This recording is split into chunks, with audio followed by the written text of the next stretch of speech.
two of the three are no longer as applicable and as current. Hello. What happened? What did I? Applicable is not a dirty word.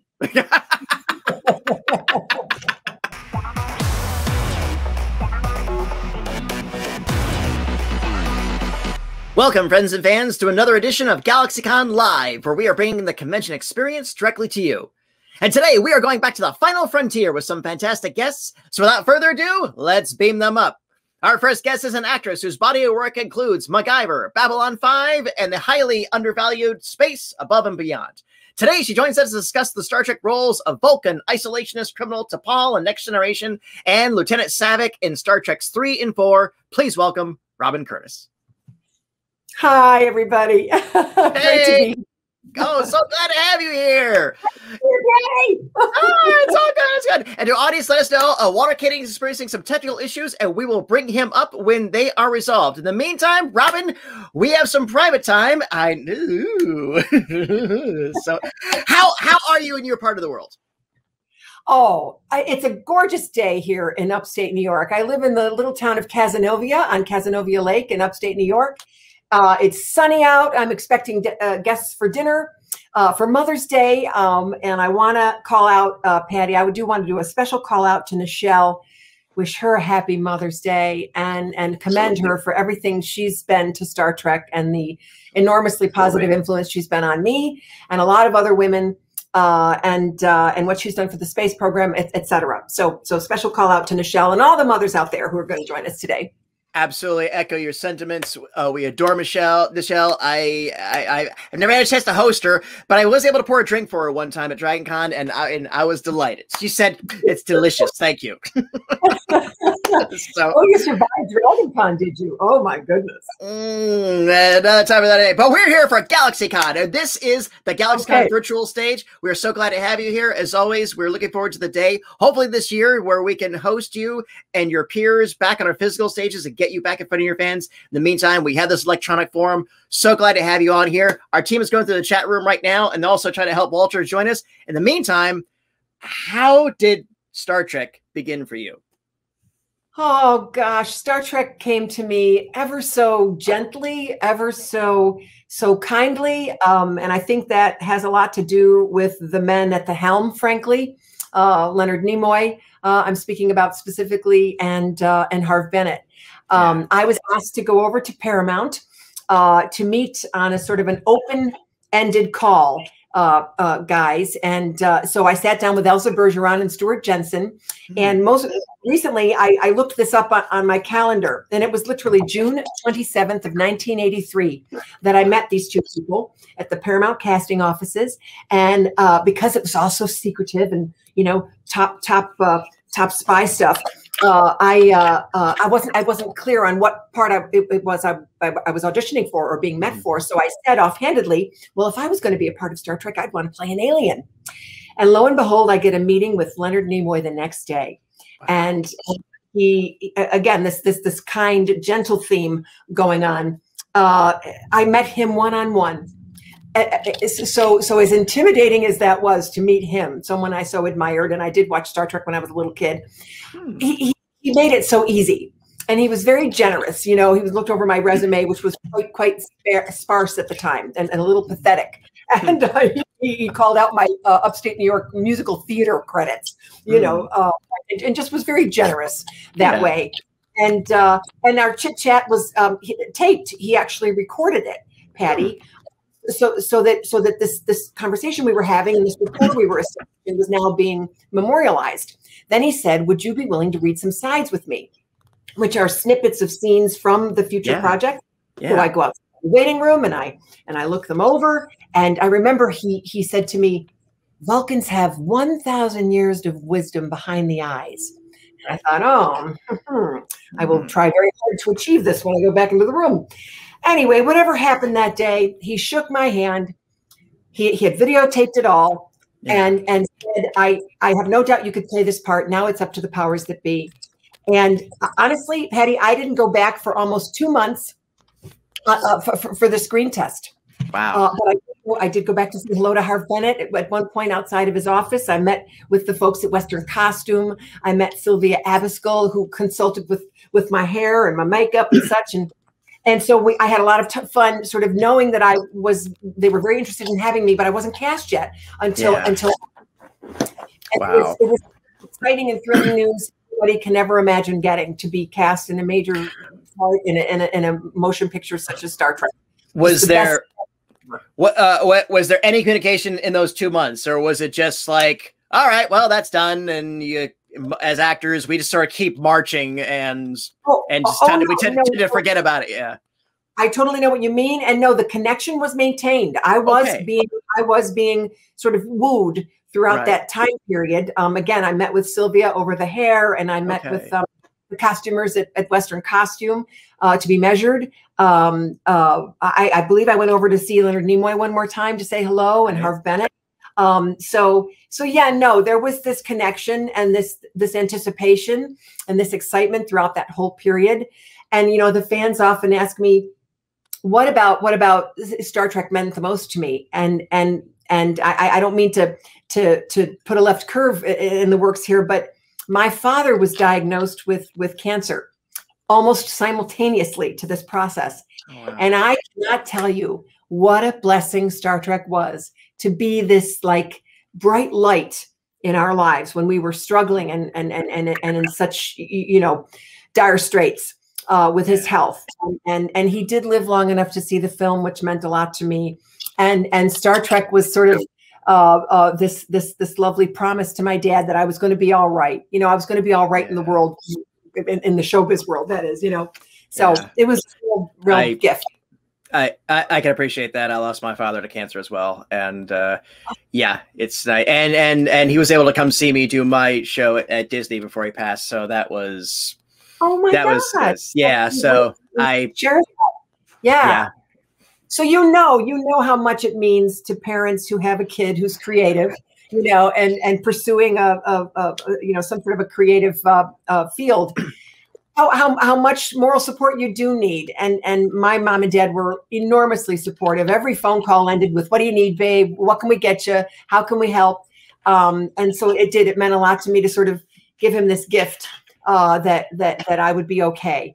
And Star Trek is so much fun. We watched it as a family back in the original when the original series was on the air in the 60s.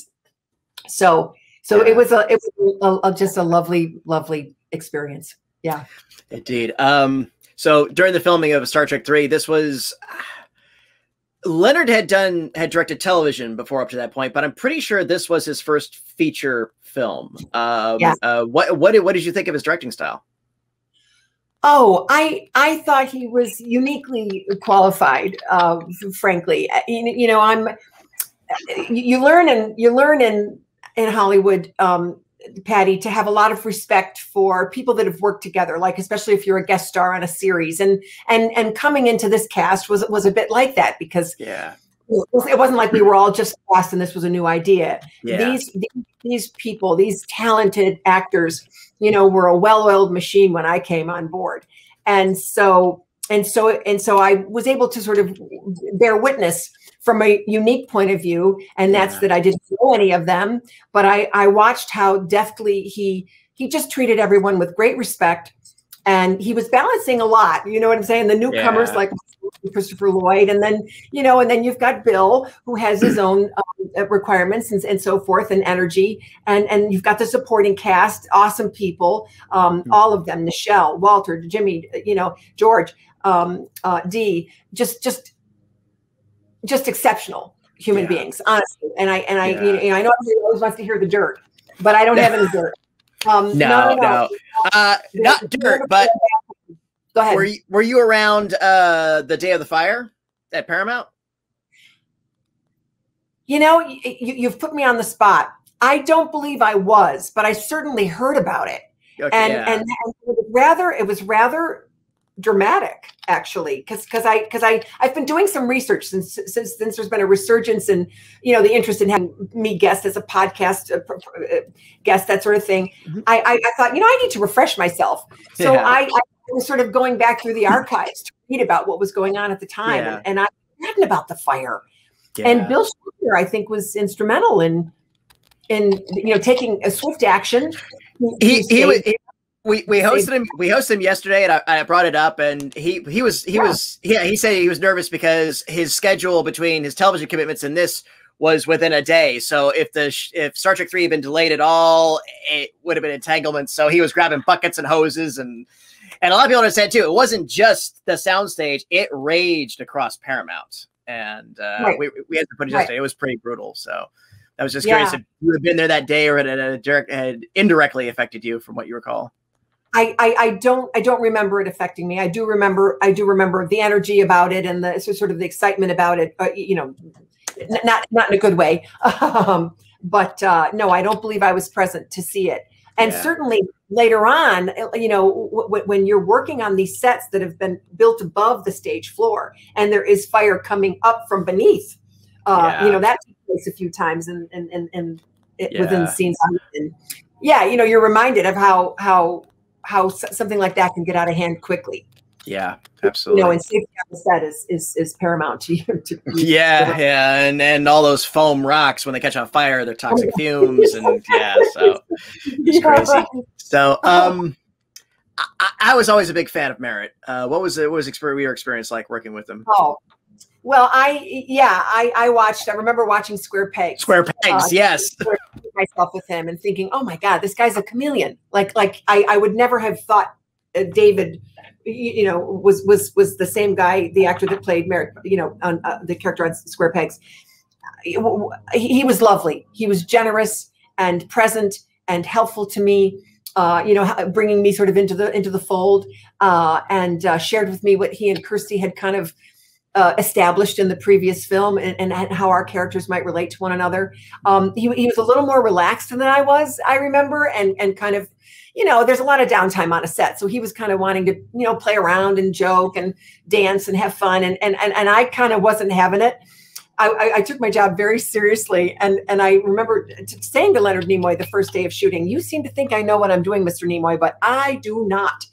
And so I was very insecure about that Vulcan wryness, it's something I felt he did so well and admirably and had created for that, and something I did not really have an affinity for.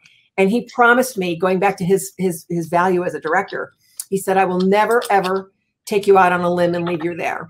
And so he would take me aside before all the scenes and my scenes, and he'd say, all right, he'd say, "Let me hear it," and I would give him the lines as I thought they might go. And something you never ever do with an actor, but I invited him to, was give them a line reading. Yeah. The idea that he would say the line the way he'd want to hear me say it, and I had no problem with that. That didn't happen too often. I'm just pointing out the degree to which he knew I was an open, egoless, vessel, and I was willing to have him put whatever he needed into it for me to get where I needed to go.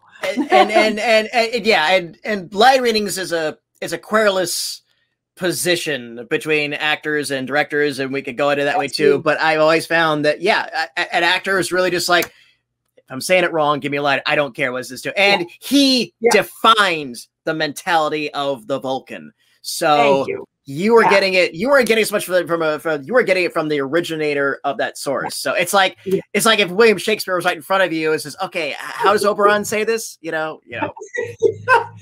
Patty, bless you. You explained it beautifully. Yeah, it's like, why argue with the expert, man? The architect. Yeah, absolutely. And of course, there's a famous scene when Spock is regenerating, going through Pon farr, which is Vulcan puberty, and Saavik helps him through it. Originally, there was going to be a Vulcan baby on the way, which would have been 1/2 Vulcan, 1/4 human, 1/4 Romulan. Whoa! Yeah, I personally thought that was a very provocative and playful idea, for an actor to get to play, the idea of being pregnant and carrying on, but it didn't come to pass, unfortunately. There is only so much time on the screen, And I was disappointed that I wasn't in 4 more and didn't get to go along with them on Earth. You know, did I want to be there with Jane Wyatt on Vulcan for the rest of time? Maybe no, but again, you know, I loved 4. I felt like Star Trek 4 returned to the magical recipe that is Star Trek. You know, a simple message about the preservation of life, a beautiful ensemble, writing and acting and humor along the way. You know what I mean? I felt like it arced back to its original series and how much fun those episodes were and how significant the message was. Absolutely. And I Star Trek 2, 3, and 4 to me is like the Lord of the Rings saga. To me, it's just one big movie broken down into 3 parts, where you have the drama, you have the bridging the two, and then you have this really lighthearted human story at the end with an ecological sense. So it encapsulates everything that Star Trek can do, and that's what I've always said about Star Trek and those characters and those next. Star Trek is the most versatile fictional setting, I think, anywhere, because you can tell any type of story with it. You really can. And that's the adventure of it. You imprint on a cast, you like these characters, and you see all the stuff that they go through. And and yes, I would have absolutely have loved to have seen your Saavik in Star Trek 4. I would have liked to have seen her walk into a drugstore and take a human pregnancy test and discover. Can I show this? Absolutely, yeah. Paul, let's blow that up for us so our audience can see it. We're gonna explain. There you go. You're right. I'm sorry for the ring, guys, but this is a telegram from Harv Bennett when we started shooting Star Trek 4, and he's wishing me a good shoot and that I might want to bring a Vulcan obstetrician along. So it wasn't just our our folly that we thought that might happen. Apparently the producer did as well. So that's showbiz. There you go. That's showbiz. Now you did come back to Star Trek in Next Generation, a very good 2-parter. And again, showing a side of Vulcan society which we hadn't seen. That yes, we had always looked at the Vulcan society as a monolithic, they're all on the same page, they're pretty unified. No, there are separatists, there are way, and then your character definitely showed us a side that the Vulcan society would not have wanted the Federation to see. Right. Oh, I was so relieved to come back. You know, the fans ask, when are you going to be on the Next Generation back at the time, and as if it was just a matter of me making a call. You know, they may be surprised to know that even as an actor already sort of a part of the franchise, I was not ever treated deferentially in any way. I mean, I was just like any other actress going in the room and auditioning for, to be a guest on the show. So again, it was with great relief, to rejuvenate my relationship with Star Trek. And I so enjoyed it because I think I had more confidence then and felt like I can do this, and the Romulan part, at least that they claimed the character had, I felt gave me a little more leeway in terms of her, the breadth of her expression. And I loved working with Patrick. Oh my goodness. He has such presence, such charisma. He's the kind of actor that the director says action, and he'll say his line, and you're just sort of, he says it so believably that you're dumbstruck. Like you forget, oh, I'm supposed to talk now. Yeah. You're listening to the audience, like, oh wow, you're something. Oh, I'm sorry. Yeah, let's do another take. So, hey! Oh, Walter's here. Yeah, who knew he had so little hair and it was all white? Great. Walter, let me give you an introduction. He is an actor and writer. His credits include Stretch Armstrong, Landed Lost, Babylon 5. His latest memoir, Beaming Up and Getting Off Life Before and Beyond Star Trek, is available in print and digital viewing. Today, joins us to discuss the role in his career in Star Trek. Please welcome back Walter Koenig. Somebody has to shout out. Yeah. Great. Walter, thanks for joining us. How have you been? Can you hear me? Yes, sir. Okay. You know, this is one of those times when I'll tell you off camera. I honestly, and it's not the virus, but it was mighty serious. But I'm okay. I'm totally okay. I can go out and run a quarter of a yard. I'm glad you're okay. Yeah. Hey. Well, Walter, we're so glad to have you back here at GalaxyCon Live. We had such a great time a few months ago talking about Babylon 5. So Robin and I have just been talking some Star Trek memories and other miscellaneous stuff. A lot of dirty things. You guys say a lot of dirty things. Oh, you know me, Walter. I'm so clean. Why would I ask? We're going to talk about this. Well, I'll tell you what. Now that you're here, if you guys want, let's just dive right into our audience questions, because I know we've got plenty from our audience. So if you're all game, let's go ahead and do that. Okay. All right. And this is our friend Lisa. She comes to all of our Trek events. She goes by #1 Trek Fan, and she wants to know, you both have characters with strong traits. How do you get yourself back into the role when you have? Was it easy or difficult? Go ahead. You want me to go ahead? Well, I thank you for the question. And gosh, we were just talking about this a moment ago. You know, Saavik really didn't have a chance to come back. I mean, other than to kind of put things at peace with her storyline. But I did so enjoy coming back and playing Talera on The Next Generation. You know, Walter, I was so nervous the first time around all those many years ago, but then years later, when I was invited to be on The Next Generation, I felt a little more comfortable in my skin, and like I kind of know what the thing is, and I think I had so much more fun as an actor. But it's really been the convention experience that's been the most enduring and phenomenal, and I have no problem getting back into that role. Let me tell you. Yeah, absolutely. It's wonderful having a captive audience where they're almost mandated by the fear of corporal punishment if they don't laugh. You must laugh. These people are going to be here for at least another 12 minutes.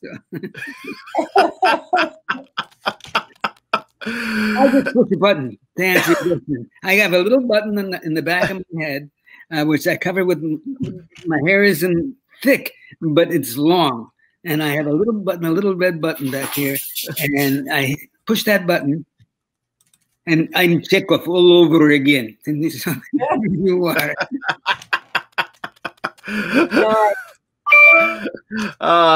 That's great. That's absolutely great. And you've revisited the character several times. I rather liked you when you returned to the character for the video games in Starfleet Academy. You had some good individual scenes. Just you teaching the class, and I thought that was a really good that Chekov would be a mentor and stuff. So I thought that worked. Yeah, that part I've never seen. So. Oh, really? No, I've never seen a game. It's all the footage is on YouTube. Yeah, it's been edited down, so you can look for it and see all your scenes edited together as a mini movie. Right. Yeah. So there you go. You want to check that out. So, Lisa, great question. Thank you so much. What do we have next? Here's one from Debbie, and she wants to know, if you could write your own episode for your character in Star Trek, what would you like for it to be about? Oh, good gravy. The very dramatic testing of the extraordinary talent in a death scene. Guess who I'm going to say? You'd like to play a death scene? No, I embrace no animosity toward anybody with whom I work. I love them, and they love me. So you can't build Empire State Building out of whole cloth, and if it ain't there on the page, it ain't there. So I don't even walk in that in that landmine. I don't fantasize about what Chekov would do if he had been given the opportunity. I know my place. And my place is way back there somewhere. But not in the hearts of fans. Okay. Yeah. No, I feel the same way Walter does. It would be silly and fruitless for actors to fantasize about, where a character might go, because there are so many obstacles in the way, and it really does. We don't get to determine that, and right. So it would kind of be you just don't let yourself go there. An exercise in futility. Correct. An exercise in futility. Yeah. But Debbie, thank you. I get it. I wish it were like that, but it isn't. Yeah. But I add with all due haste and enthusiasm that I've thoroughly enjoyed my experience. I ain't coming back in any form, unless it's going to be in alien garb. So I'm not trying to curry favor at this juncture. I just want the fans to know that I had a ball, and I was very lucky. And all of us, to some degree, I think you will agree, Robin, that the opportunity to work on that show, to achieve the acknowledgement and recognition of a huge fan base is part of what being an actor is about. So if I had to be stuck for 60 years, 60 years with one character, it might as well be Chekov as anybody else. Beautifully put. Beautifully put. Yeah, I didn't mean to sound ungrateful or like I have a high opinion of myself, and so I don't think along those lines. But like Walter, very often we don't, we take jobs because we're grateful to work. And when you look back over your career, you say, was I really utilized? Did any particular character that I was cast at use me up? Did I dig deep? And maybe you got to once or twice, and maybe it wasn't even in a half hour or hour show or a film. Maybe it was in a commercial. Exactly. Maybe you had something more gratifying on stage than you ever did somewhere else. But that goes without saying. All of it. Yeah. You're so grateful for every inch of it, and certainly this connection was something I couldn't have anticipated, and and has richly rewarded my life. I'm sorry. No. Go, Walter. People ask me at conventions if it couldn't be Chekov in Star Trek, what part would I have loved to have played? And that it goes without saying that it's Deep Throat, Oh, baby. Waka, waka, waka, waka, waka, waka. Debbie, thank you. Great question, and we're going to move on. All right. First one from Lynn. Besides Star Trek, what other what other TV show or movie featuring science is your favorite? Either hard science or science fiction. Well, for a while I was listing 3 shows, 3 films. Not that I was in, obviously, but just that I was most entertained by. But 2 of the 3 are no longer as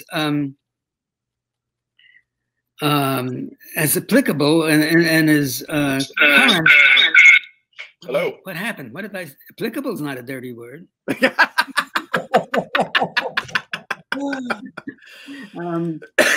used to say Logan's Run, 2001, and the one with suddenly, as soon as I need to remember it, that's when it goes. With the one with Richard Dreyfuss, Close Encounters. Oh, yeah. Of those 3, Close Encounters holds up best for me, even better than 2001. because it's like Star Wars. Once you get past the special effects, the substance isn't there as bountifully as it is in other storytelling. But Close Encounters had the extraordinary feeling that I was watching something that could conceivably happen. It was, totally a theatrical story, but it almost had this sense of a documentary, that if it were to happen, if we were to be visited, these are the circumstances, and this is how it would evolve. So every time I've watched that, I've had a really, really good time, and I think that remains my #1 film. That's a great choice. Absolutely. I don't know if I have a phenomenal favorite necessarily. Science fiction is not normally something I gravitate toward, but I'm watching The Handmaid's Tale right now. I find that pretty interesting. The Leftovers, I enjoyed that. As soon as the special effects start, that's when I check out, to be honest. I like more human drama driven stories, but anyway, it's the aside to that, or the anecdote to that. No, it's not an anecdote. Is we all know how many times George Lucas was turned down with Star Wars when he presented the script. That's because they were looking at the story. They weren't looking at the effects. They didn't see the effects. The reason why it did so extraordinarily well was the first of its kind of those proportions. That it was an extraordinary pyrotechnical experience. The story is about as simplistic as it can get, and the studio heads, having graduated from the mailroom, and this was a case when you don't look at the script for the story, because it ain't on the page. It's in your mind. You have to be able to visualize a whole new environment of filmmaking, where you have these extraordinary these new sensations, these visual sensations that we were not privy to before this enormous boom in special effects. So that's why Star Wars, and that's why 2001 was so successful originally, from my point of view. I mean, it was perhaps it was a little heavier material, and certainly gave us something to think about, and a world in the future which we could imagine. But the content, the focus was again on the extraordinary visuals that we had never seen before. Yeah. But Close Encounters was a story we could identify with. It was a human story in extraordinary circumstances, and it's what it's like. And I'm babbling. So anytime you want to just get really here. And, no. Finish up. It's all good, Walter. It's all good. Okay, so what made? I'm going to give you an example that many of your fans may be more familiar with. What made The Wrath of Khan so good? It was because you had this amazing antagonist who was nevertheless human. He was human. He wasn't made out of metal. He wasn't, he wasn't forged from old jalopies. He was human with human feelings. They were exaggerated, as they should be. I mean, I thought Ricardo Montalban was amazing. I loved him, and also as a person. But you could, as bad a character as he was, and as feverish and passionate as he was, you knew what was driving him. He lost his wife. He lost the person he loved. We all identify with that. Mm-hmm. So when you get something like that on the screen, who isn't made out of Wolfbane or whatever hell, or is mechanical, and you can identify with, and it's still this unstoppable force up against an immovable object, which is Captain Kirk. You have this terrific conflict, but the reason why it works is because you can identify with the bad guy, even if you boo and hiss him. You can identify with him. Yeah. Mm-hmm. I'm not going to take a nap now. No, yeah, you're absolutely right. And with the parallels between 2001 and 2001 is about the beginning of humanity in its primitive form and ends with a cold, sterile version of humanity. It's like it goes that too. Close Encounters, all about the humanity. It's all about real people faced up with this. And that's not to admonish 2001 at all. Although I'm more of a Dr. Strangelove fan, but that's just me. But Lynn, great question. That is great question. What do we have next? And here's one from Kevin. Oh, would you want to explore space? And what would you like to do if you went up there? Go ahead. Yes, sorry, Kevin.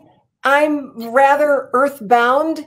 The most thrilling thing I can imagine doing is bungee jumping, maybe, or jumping out of a plane. I do not want to ever go into space. Sorry. Yeah.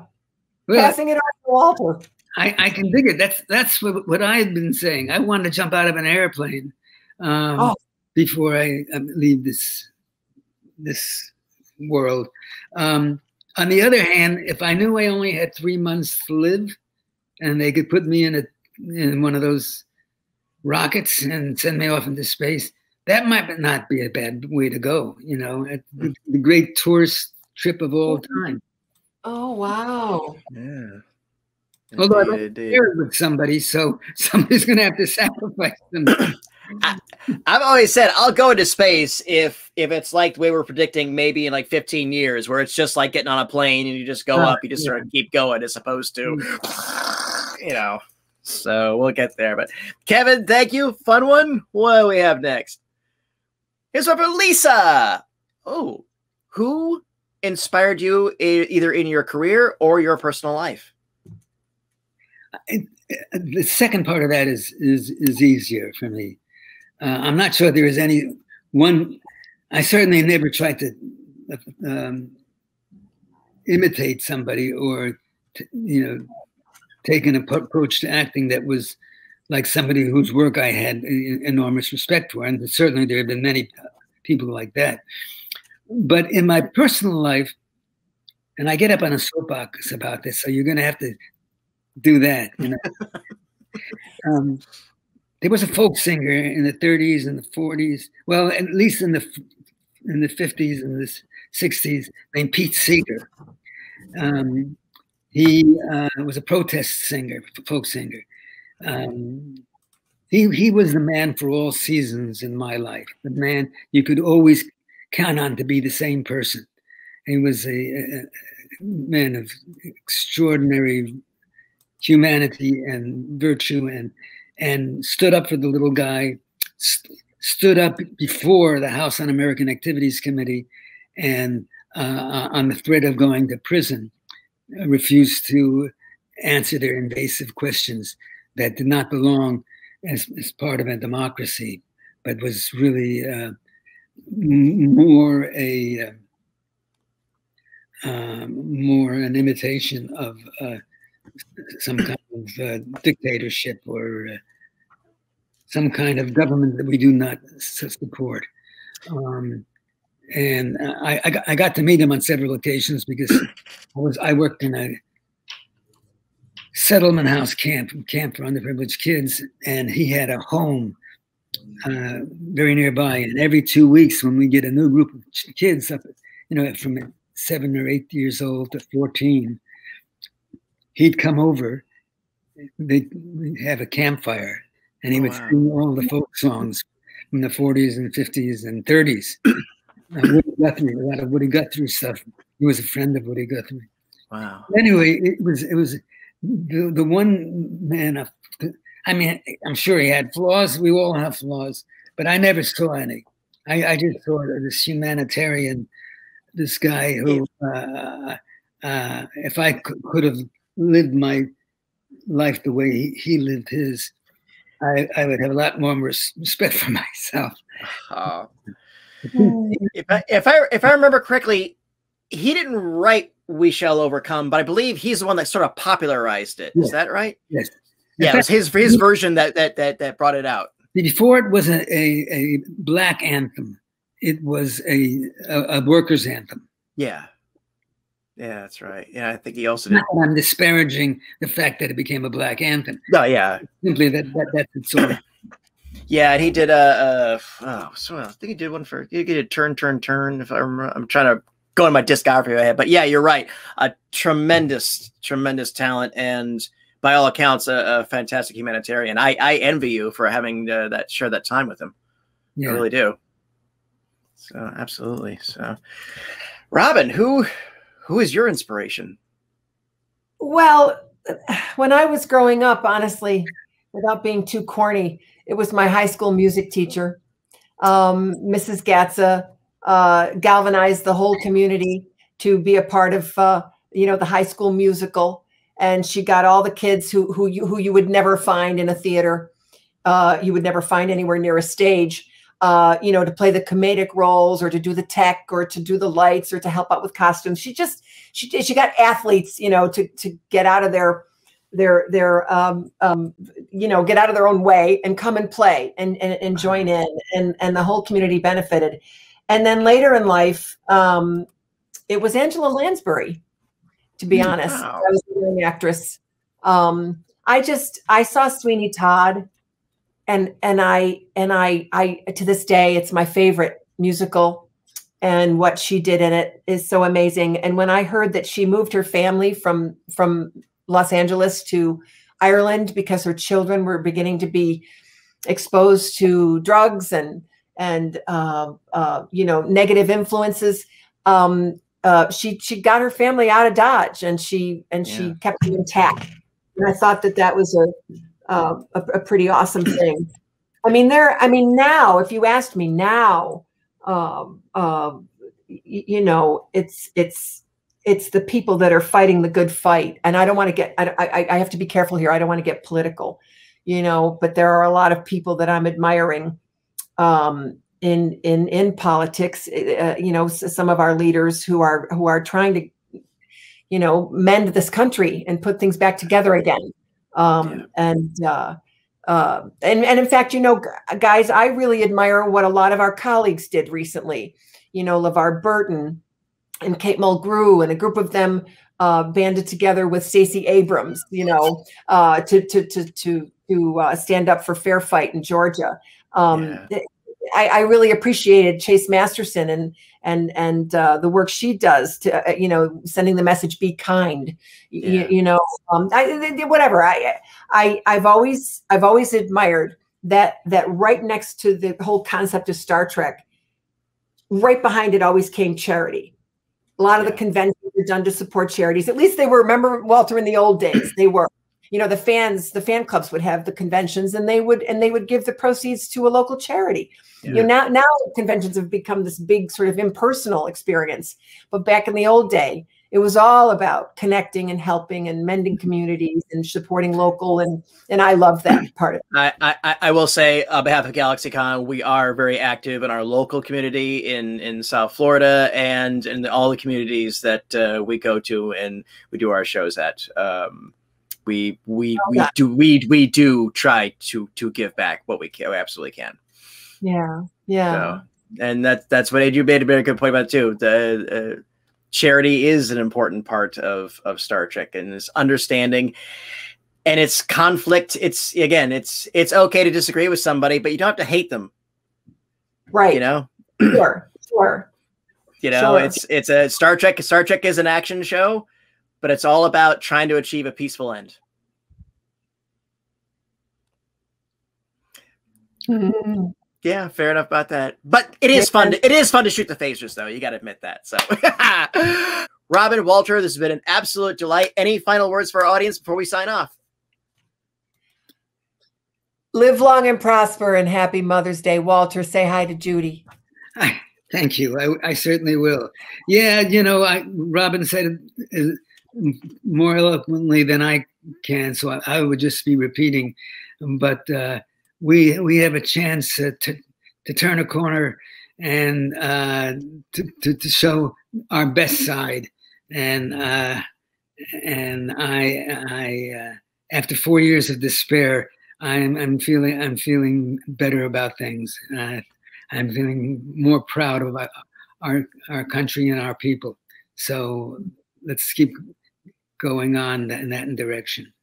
Hallelujah. Walter, Robin, once again, thank you for joining us on the GalaxyCon virtual stage. Thank you to our audience for joining us. Thank you for all those great questions. Hope to see you all again soon. Until then, bye-bye, everyone. Take care, and please keep washing those hands.